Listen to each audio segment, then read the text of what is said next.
Bonjour à tous, c'est Elodie, Hello Tulipe sur les réseaux sociaux. Je suis très heureuse de vous retrouver aujourd'hui après un an d'absence pour donc mon 34e épisode de podcast. Le 33e a été enregistré le 15 octobre 2021, nous sommes le 13 octobre 2022. Voilà, il y a eu un petit trou noir. Je vais pas tellement revenir sur les raisons de mon absence, je vais juste vous dire en deux mots que fin 2021, début 2022, c'était assez compliqué, assez chargé dans mon quotidien, au travail, tout ça. Et puis, question morale, bah voilà, j'ai eu une petite baisse de motivation pour tout en fait, vraiment une baisse de morale, comme ça arrive de temps en temps. Et bah, ici c'est un espace de loisirs, donc je n'allais pas me forcer à venir papoter si j'en avais pas envie. J'avais plutôt envie de me renfermer dans ma petite bulle, de me recentrer aussi sur la vraie vie. Donc bah, les loisirs créatifs, j'ai pris un peu de distance, les réseaux sociaux surtout. Et bah, aujourd'hui ça va mieux, donc je suis là, j'avais envie de papoter ce matin, donc c'est parti. Petit point aussi santé, mon épaule va beaucoup mieux. Si vous me suiviez avant cette interruption d'un an, bah, vous savez que j'avais eu une tendinite à l'épaule et qui m'a vraiment freinée dans ma pratique du tricot. Avant, je tricotais tous les jours, au minimum 1 heure par jour. Ça n'est plus le cas depuis bien longtemps. Et là, l'épaule va beaucoup mieux. J'ai retrouvé 100% de ma mobilité, avec quand même un petit peu de douleur de temps en temps, donc je fais très attention. Mais voilà, le mojo est revenu et je suis très contente parce que ça me manquait. Voilà. Et donc côté santé, ça va mieux, côté moral, ça va mieux aussi. J'espère que pour vous, tout va bien. Aujourd'hui, on va parler essentiellement tricot. En couture, bah là je suis en panne. Je suis en panne d'inspiration. Enfin, pas d'inspiration, hein. J'ai envie de faire plein de trucs, mais je n'arrive pas à m'y mettre. Depuis les vacances d'été, là j'ai cousu avant de partir en vacances pour remplir ma valise, mais depuis que je suis rentrée, j'ai pas du tout cousu.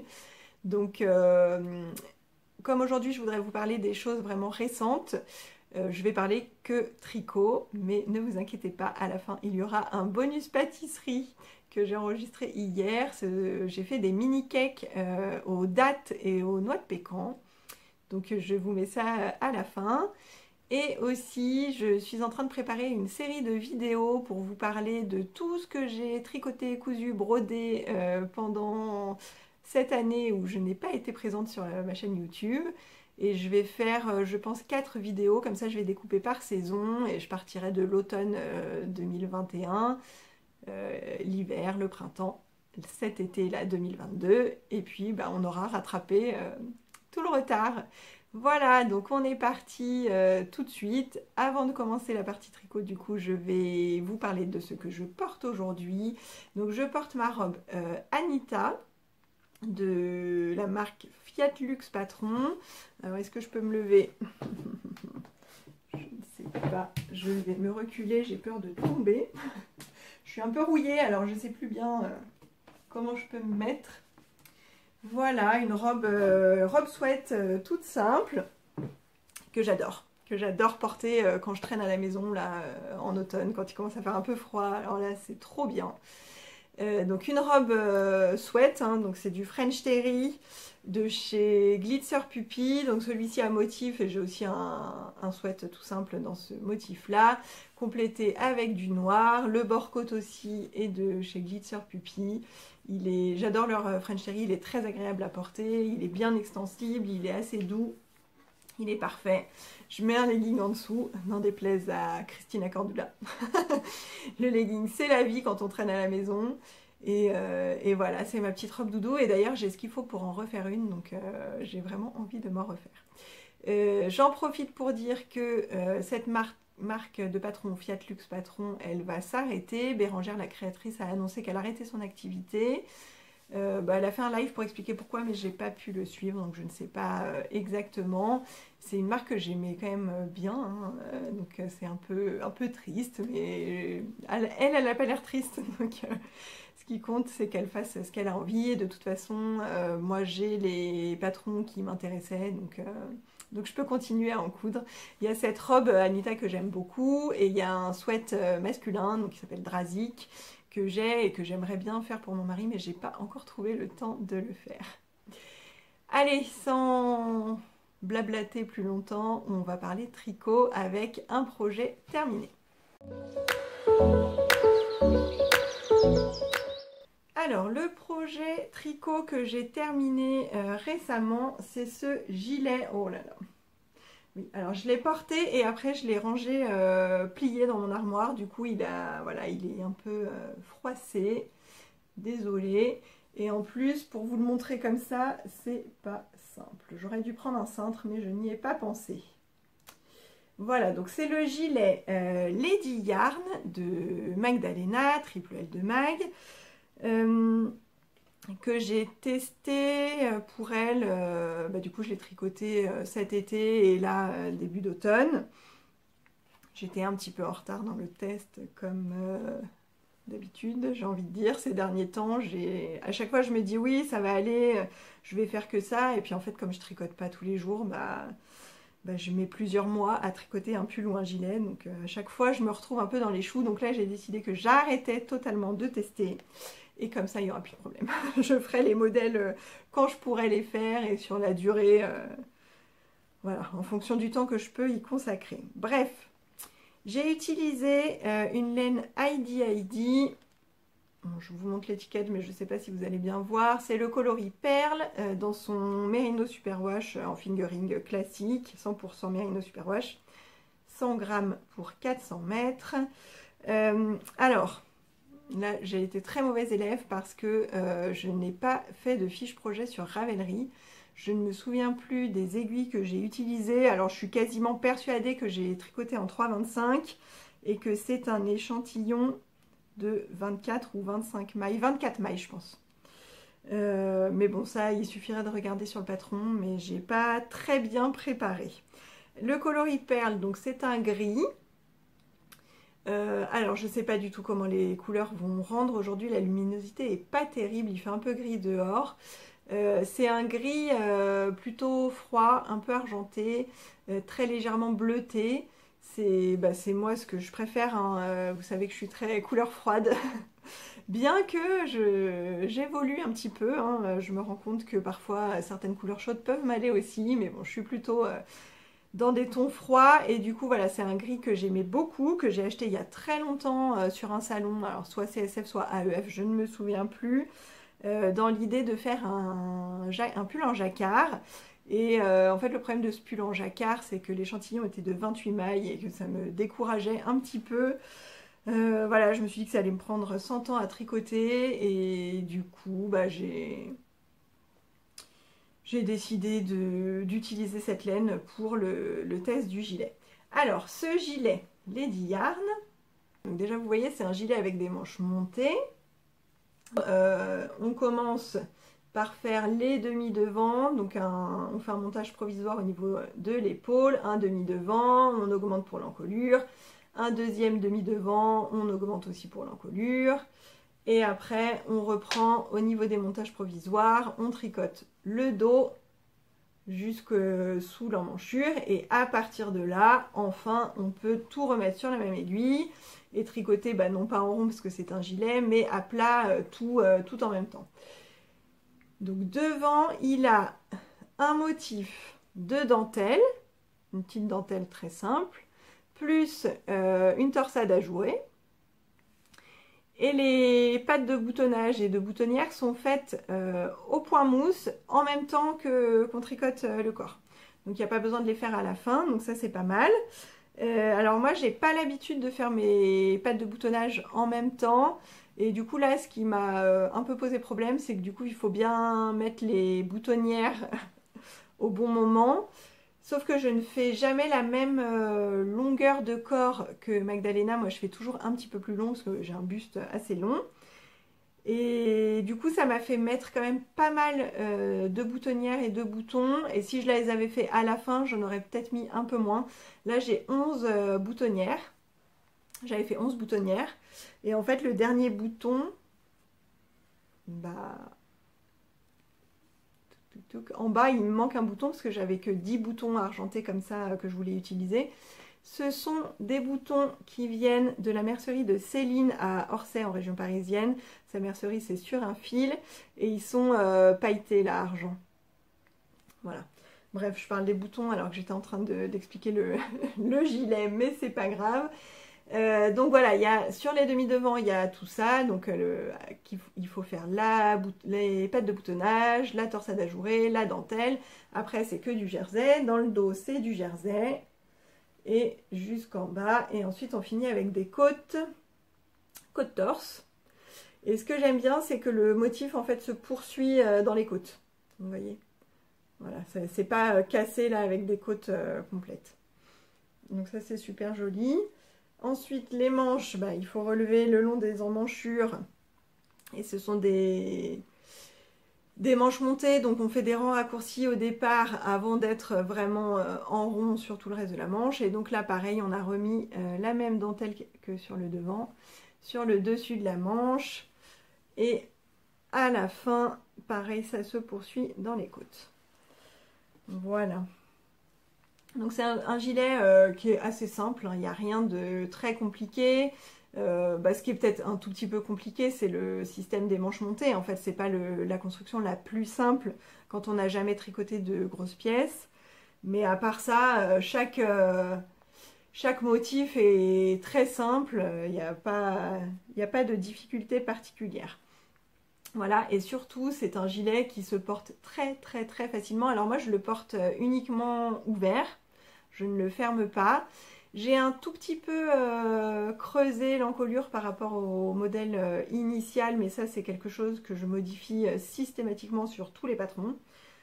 Parce que bah, c'est comme ça, moi, vous voyez là, l'encolure ici, c'est vraiment ce que je peux supporter de plus près du cou, quoi. Je peux pas aller plus haut. Voilà, il faut qu'il y ait les petits os d'ici qui soient soit visibles, soit juste recouverts, mais vraiment pas plus. Je supporte pas, j'étouffe. Voilà, c'est comme ça. Je pense que chaque personne a ses préférences et moi vraiment les encolures c'est un peu compliqué. Donc je fais toujours très attention à creuser un petit peu plus, c'est-à-dire quand il faut augmenter comme ça, j'augmente un petit peu plus longtemps et puis après je referme comme... enfin je referme. Je monte des mailles comme indiqué dans le patron, mais j'augmente un petit peu plus avant. Voilà. Que dire de plus? Bah c'est tout. Je vais vous mettre des photos portées parce que là je suis avec ma robe sweat comme ça va pas du tout aller par-dessus. J'ai pas envie de me changer 1000 fois. Donc je vous mets des photos pour que vous voyez ce que ça donne portée. Et puis on va passer aux encours du moment. Alors, il n'y a pas longtemps, j'ai ressorti tous mes encours parce que j'avais très envie de monter un nouveau projet, mais j'ai beaucoup de choses enfermées dans des sacs au fond de mon placard, donc il était temps de faire le point. J'en ai ressorti 2. Donc, le premier, dans mon sac à projet que vous aimez bien, avec ma toute première broderie, c'est une broderie, un défi broderie de Julie Jolisson, je vous en ai déjà beaucoup parlé. Donc le premier, c'est le pull Lady Queen, toujours de Magdalena, triple de mag. Le voici, le voilà. Donc il est quand même déjà bien avancé, hein. Il devrait pas trop tarder à se terminer, même si en ce moment là je suis passée sur autre chose et je m'en préoccupe plus trop, mais ça va revenir. Donc le pull Lady Yarn que je tricote dans une laine Yarneline. Voilà, et c'est le coloris Madame dans la Lune, dans sa base classique en fingering 100% Merino Superwash. Donc le coloris Madame dans la Lune, c'est ça, c'est un vert bleu, assez foncé. Bon, je sais pas trop si vous allez bien le voir ou pas. J'essaye de vous montrer un petit peu ses reflets, ses nuances. Sur l'échantillon, peut-être ça va être plus... j'avais fait un échantillon en rond, j'avais bien travaillé, dis donc. Chose que je déteste faire. Alors, l'échantillon, voilà. Et là, on voit qu'il a des nuances un peu plus foncées parfois. Ça fait voilà, des petites lignes un peu plus foncées, des petites lignes un peu plus claires. Voilà. Alors pour moi il est plus vert que bleu, mais ça c'est chacun voit, voit ce qu'il a envie de voir. Alors le pull Lady Queen, celui-ci c'est un pull avec une construction raglan. Donc c'est-à-dire qu'on augmente à partir de l'encolure, donc on tricote aussi du haut vers le bas, et à partir de l'encolure, on augmente régulièrement de chaque côté des lignes de raglan, donc sur les manches et sur le corps. C'est, je trouve, la construction la plus simple à aborder quand on débute, et c'est une construction que j'aime beaucoup. Voilà.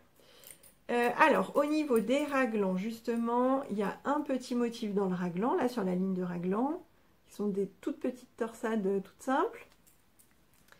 Devant, il y a un motif comme ça, pareil, avec, qui est constitué de petites torsades très simples, qui normalement descend tout le long du devant, et moi je les ai arrêtés, donc voilà, il y a 3 répétitions, et j'ai arrêté chaque répétition aléatoirement à un moment différent. Voilà, je ne me suis pas trop posé de questions, bon, je l'ai mis devant moi, je me suis dit là il serait temps d'arrêter, et puis voilà. Voilà ce que ça donne. Je ne sais pas si vous voyez, ah peut-être là, face à la lumière, c'est mieux. Voilà. Les côtes, ce sont des côtes de torse, d'après ce que je vois, je me souvenais plus. Celui-ci, je le tricote en quelle taille d'aiguille? 3,5 et c'est un échantillon de 23 mailles, si je me souviens bien. Je le voyais, moi, dans une toute autre laine, mais en fait, ça n'a pas du tout marché, puisque l'autre laine, qui est aussi une figurine, hein, mais très fine, très différente de celle-ci, m'a donné un échantillon de 28 mailles, donc j'étais un peu... j'avais envie de l'utiliser, mais en même temps j'avais pas envie de me prendre la tête, de faire des calculs, tout ça, donc j'ai laissé tomber, j'ai pris celle-là, et c'est très bien. Voilà, donc là, j'ai séparé les manches du corps, j'en suis à une vingtaine de centimètres au niveau du corps, donc bah, j'en ai encore 15 bons centimètres à faire. Après, je reprendrai les manches. Sur les manches, il n'y a rien de particulier. En revanche, je crois qu'en bas du corps et en bas des manches avant les côtes, on refait un petit bout de motif. Donc voilà, il me reste ça à faire. Ça avance tranquillement. C'est un projet zéro cerveau, vu que comme j'ai arrêté le motif devant, bah, ce n'est vraiment que du jersey en rond. Donc quand je suis fatiguée, c'est très bien. Voilà, ça c'est pour mon premier encours. Et le deuxième encours, il est derrière moi, dans mon sac à projet Margiela. Voilà. Très joli sac à projet que j'adore. Alors là, j'ai ressorti un encours que j'ai commencé il y a 2 ans. Aïe aïe aïe. Ouais, quand je vous dis que j'ai plein de trucs qui sont enfermés dans mon placard et qui ne voient pas la lumière du jour, non, c'est pas, j'exagère pas. Hein. Celui-là, je l'ai commencé il y a 2 ans. Alors, j'essaie de vous trouver l'endroit. Voilà. Et c'est donc un châle. Aïe, aïe, aïe. Alors là, à la caméra, je vois tout de suite la différence des chevaux. Mais bon, c'est pas très grave. Donc c'est un châle, le châle Passiflore de Marie-Amélie Design. Il est tiré de ce magazine, donc le Voulez-vous souffler. Donc c'était le numéro 1, l'édition numéro 1 du magazine Voulez-vous, qui est après devenu Slow. Donc je crois qu'il y a eu un numéro 2, mais sous le nom Slow, et qui maintenant n'existe plus puisque Marie-Amélie a arrêté toute son activité liée au tricot. C'est tous ses patrons de tricot, les magazines, tout ça, elle ne fait plus du tout. En revanche, elle a eu la gentillesse de laisser tous ses modèles en accès gratuit sur Ravelry. Donc ce modèle de châle, vous pouvez le retrouver gratuitement sur Ravelry. C'est normalement un châle qui se fait dans une laine DK. Moi de la DK j'en ai très peu, je n'en porte pas vraiment, à vrai dire j'ai quelques gilets en DK, mais c'est tout. Et en revanche, j'avais une très belle laine qui m'avait été offerte par ma copine Aurélie Steinberger Knits. C'est une laine Malabrigo. Alors, bah, j'ai pas d'étiquette puisque c'était ses restes. Mais alors, bon, moi, quand j'ai un reste, il me reste 20 grammes d'un écheveau. Elle, quand elle a un reste, il lui reste 2 écheveaux et demi. bon, chacun ses restes, hein. Donc c'est de la Malabrigo Arroyo, donc Arroyo c'est leur laine sport, c'est pas de la déca. Qu'est-ce qu'on voit? Ouais. En revanche, le coloris, je ne sais pas. C'est possible qu'il soit indiqué sur ma fiche Ravelry que j'ai commencé il y a 2 ans. Peut-être qu'à ce moment-là, je savais, parce qu'elle avait dû me le dire, le nom du coloris. Donc je pourrais pas trop vous décrire la couleur, je suis nulle pour décrire, mais il y a du marron, il y a du rouge, il y a du... Enfin voilà. Je trouve que c'est une très belle laine automnale. Moi qui n'aime pas trop l'automne, ça j'aime bien. Et donc il y avait 2 écheveaux et demi, peut-être un peu moins que et demi. Il y avait un bout en fait d'écheveau qui était beaucoup plus rouge. Et ça, je pense que vous le voyez. C'est plus sombre ici et là d'un coup ça devient plus rouge. Et pourtant j'ai alterné, donc ce bout d'écheveau qui était plus rouge, je l'ai alterné avec la fin du premier écheveau comme ça et le début du deuxième écheveau que j'utilise maintenant. Après sur un châle ça ne me dérange pas tellement les différences de couleurs. Là bah oui ça se voit à la caméra mais en vrai ça se voit quand même pas autant. Et en fait bah, c'est sur la partie centrale et une fois qu'il sera entouré autour de mon cou, je pense que bon ça se verra pas tellement. Donc ce châle c'est un châle en point mousse au centre et motif de brioche sur les côtés. Là, voilà, là vous voyez bien un motif de brioche. De chaque côté, on a un I-cord qui est tricoté en même temps. Voilà. Des 2 côtés, c'est pareil pour l'i-cord. Et du coup, il a une forme assez particulière. C'est une forme de lentille. Je vais vous montrer. Sur le magazine, on le voit beaucoup mieux. Alors, voilà, le dessin. Il a cette forme-là. Donc moi, quand je l'avais commencé il y a 2 ans, j'avais dû m'arrêter à peu près, j'avais fait le début, la pointe, j'avais commencé à augmenter et je devais en être à peu près ici. Et là, j'ai fait toute cette partie-là où on augmente moins souvent, puis après on n'augmente plus du tout, donc toute la partie centrale. Et là, j'en suis ici, je vais commencer à diminuer de l'autre côté pour aller jusqu'à l'autre pointe. Il est déjà pas mal grand, hein.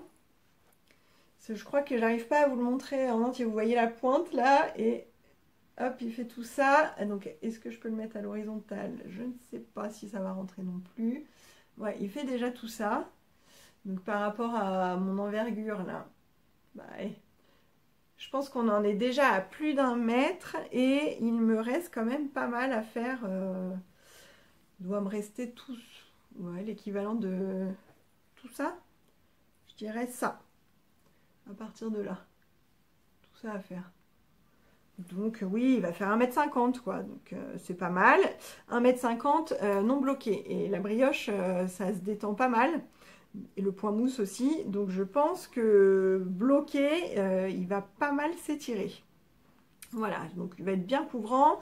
Comme c'est une laine plus épaisse, c'est de la sport, ça va bien me tenir chaud. Et en fait, si j'ai repris celui-ci, c'est parce que clairement... quand j'ai ressorti tous mes encours, il s'est mis à faire très froid. Moi, je suis en appartement avec du chauffage collectif. Ils n'avaient pas du tout remis le chauffage. Là, ils viennent de le remettre et ça va beaucoup mieux. Mais j'avais tellement, tellement, tellement froid. Et il y avait ce châle là tout doudou qui m'appelait. Et je me suis dit que c'était le bon moment pour le faire. Je pense que je vais adorer m'emmitoufler dedans cet hiver. Même là, cette fin d'automne. Donc, je suis très contente de l'avoir repris. Ça monte assez vite. La brioche, franchement, bah, j'aime beaucoup. J'avais oublié, à vrai dire, j'avais oublié comment on tricotait la brioche, parce que je n'en avais pas fait depuis que je l'avais laissé tomber. Donc, depuis presque 2 ans. Et là, mais le bonheur, quoi. Le bonheur, la brioche, ça détend, c'est zéro cerveau. C'est vraiment trop cool, quoi. Donc, je suis très contente de l'avoir repris. Et qu'est-ce que je voulais dire? Oui, parce que je suis en train de voir les aiguilles. Donc là, je le tricote en 4,5. En revanche, l'échantillon, je n'en ai absolument aucune idée. Je ne me soucie jamais de l'échantillon pour les châles. Bah, comme normalement il est fait en déca, j'imagine que le mien en sport sera un peu plus petit que le modèle original. Mais c'est pas très grave. Là, l'ampleur me va très très bien. Oui, si, bah, comme je l'avais commencé il y a 2 ans et que je me souvenais plus du tout, j'ai mis un peu de temps à retrouver où j'en étais.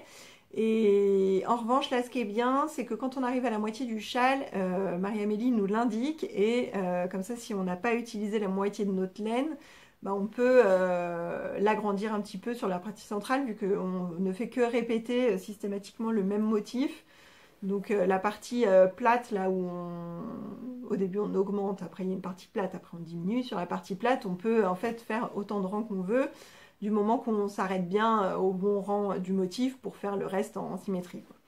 Donc je pense que j'ai fait en sorte d'utiliser la totalité de ma laine. J'espère que j'ai bien calculé, parce que je me suis rendu compte que je n'avais pas noté la quantité de laine que j'avais exactement au début. Donc bah, là, j'espère que ça va passer, mais je pense avoir fait ça bien. Voilà pour ce deuxième en cours. Et donc je vais juste finir avec un futur projet. Je vous le disais, quand j'ai ressorti tous mes encours, c'est parce qu'en fait j'avais très envie de monter un nouveau projet, mais c'est pas raisonnable. Et bon, même si c'était pas raisonnable, j'ai bien failli le faire. Mais Aurélie, toujours la même copine, m'a demandé de l'attendre. Donc Aurélie, je t'attends sagement, mais s'il te plaît, pas trop longtemps. Parce que là, en revoyant ça, bah, j'ai trop envie de commencer. Ta, ta, ta. Oui, j'aime toujours autant le violet, ça n'a pas changé depuis un an. Donc mon futur projet, il sera dans cette laine-là, qui est de la 100% Merino Superwash en fingering. Vous comprenez que c'est ce que je tricote quasiment tout le temps. Donc de chez La Féfile, c'est un coloris qu'elle appelle Oops, c'est-à-dire un coloris non reproductible, voilà, au hasard un peu de ses expérimentations. Et cette très jolie laine violette qui me fait vraiment penser à la couleur Very Perry, hein. C'était la couleur de 2022, si je ne me trompe pas, la couleur Pantone de 2022. Donc ce très joli violet m'a été offert par d'autres copines, Caro et Gaëlle, que je remercie énormément. Donc c'est Gaëlle Lecture et Création et Caro c'est Simélo. Bon, j'en ai déjà parlé de nombreuses fois.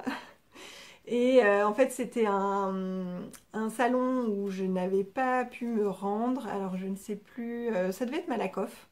Ouais, je pense que c'était Malakoff. Je ne sais plus pourquoi j'ai pas pu y aller, sûrement le Covid. Je m'en souviens pas, à vrai dire. J'avais pas pu venir et elles ont vu ce oups sur le stand de Cécile et direct, bah, elles ont pensé à moi. Si c'est pas trop gentil ça. Et elles ont bien fait parce que je l'adore. Donc, je vous montre ça depuis tout à l'heure. Je vous dis c'est mon futur projet. Je vous ai pas dit ce que j'allais faire avec. Je vous mets une photo ici. C'est le pull Iki de Marguenet. Marianne Munier, donc c'est un pull que vraiment j'adore, j'ai craqué dessus dès sa sortie. Avec Aurélie, tout de suite on a eu le même coup de cœur, on a dit oui, on le fera, on le fera, on le fera. Et puis bah, le temps passe à chaque fois et puis on se lance pas dedans. Donc là c'est le moment, Aurélie dépêche-toi, je t'attends, s'il te plaît, j'ai envie de le commencer. J'adore en fait ce côté asymétrique, voilà, le motif d'un côté, en plus un motif vertical, c'est plus... Enfin... Oui, vertical, mais bon bref, je me comprends, j'adore ce motif et j'ai trop envie de commencer. Voilà, ça c'est mon futur projet. J'espère que la prochaine fois je pourrai vous le montrer commencer.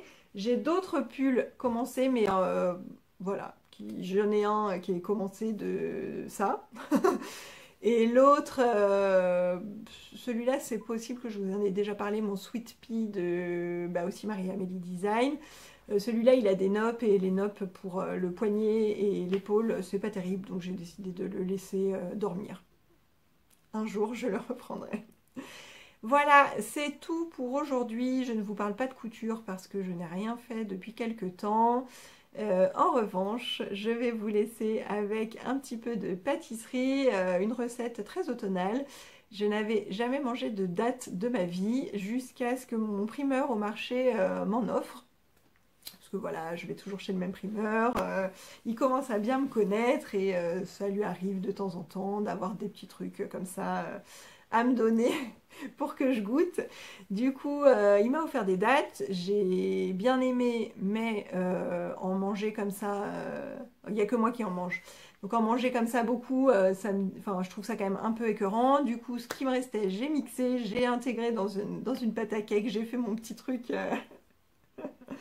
J'ai fait ma petite tambouille à ma sauce. J'ai modifié à partir de 4-5 recettes que j'ai trouvées sur internet. J'ai pris ce qui m'intéressait. J'ai mixé des noix de pécan que j'ai mis avec et en fait ça fait un truc super bon. Donc je me suis dit bah allez, je reprends des dates et c'est reparti. Donc je vous ai filmé ça hier et j'espère que ça vous plaira. N'hésitez pas à me dire ce que vous en avez pensé parce que j'aime toujours bien quand vous partagez les recettes que vous faites à partir de mes petits bonus pâtisserie. Voilà, je vais arrêter de parler. J'espère que cet épisode vous a plu. Je fais de mon mieux pour revenir assez vite avec le journal de ma disparition, pour vous parler de tout ce que j'ai tricoté, cousu, brodé pendant cette année d'absence. Et puis, bah, j'espère après revenir plus régulièrement, vous parler de l'avancée de mes encours et vous montrer mon nouveau projet démarré et le retour de la couture si possible. Voilà, alors je vous souhaite une bonne fin de journée, de soirée, je ne sais pas à quel moment vous regarderez cet épisode et je vous dis à très bientôt et je vous laisse avec le bonus pâtisserie. Salut!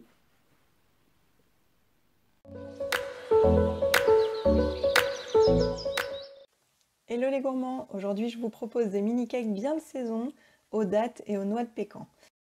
Je vous mets comme d'habitude la liste des ingrédients à l'écran et la recette écrite sous la vidéo. Avant de commencer, pensez à préchauffer votre four à 170 degrés. Allez, c'est parti. Dans un premier temps, on va s'occuper des noix de pécan que l'on mixe pour obtenir une poudre. Plus ou moins fine, c'est une question de goût. Moi, j'aime bien quand il reste encore quelques morceaux. Vous remarquez que j'utilise mon baby cook, il est vraiment parfait pour mixer des petites quantités. Allez, on met ça de côté et on passe aux dattes. On les coupe en deux pour les dénoyauter et ensuite on les recoupe grossièrement en morceaux pour que ce soit plus facile à mixer. On va donc les mettre dans le bol du mixeur avec un peu d'arôme vanille. Là, j'ai mis l'équivalent d'une cuillerée à café et mixer jusqu'à obtenir une purée lisse. N'hésitez pas à le faire en plusieurs fois, hein. Vous ouvrez, vous mélangez à la cuillère, hop, vous refermez, vous remixez. On réserve pour plus tard et on passe au beurre. On le coupe en morceaux dans un saladier, on le fait fondre 30 secondes au micro-ondes. Voilà, on a tous nos ingrédients, on va pouvoir réaliser la pâte à cake. Donc on commence par casser les œufs, on les met dans un saladier, on ajoute la cassonade et on fouette énergiquement jusqu'à ce que le mélange soit bien mousseux. Ensuite on ajoute le beurre fondu et on mélange à nouveau. Et puis on ajoute tous les ingrédients secs, la farine, la levure, la cannelle, la poudre de noix de pécan. On mélange encore, alors attention, la pâte devient assez épaisse, c'est normal, faut vous muscler les bras. Pour finir, on incorpore la purée de dattes et la pâte est prête à être versée dans un moule. Donc là, j'ai utilisé un moule à mini cake en silicone, mais bien sûr, vous pouvez utiliser le moule de votre choix. Il faudra juste faire attention au temps de cuisson. Là, on enfourne à 170 degrés pendant 25 minutes. À la fin de ce temps, on vérifie la cuisson en plantant un couteau dans le cake. Si la lame ressort sèche, c'est bon, c'est cuit. Voilà, il ne vous reste plus qu'à attendre que les cakes refroidissent. Encore un petit peu de patience avant de les démouler et de pouvoir les déguster. Bon appétit!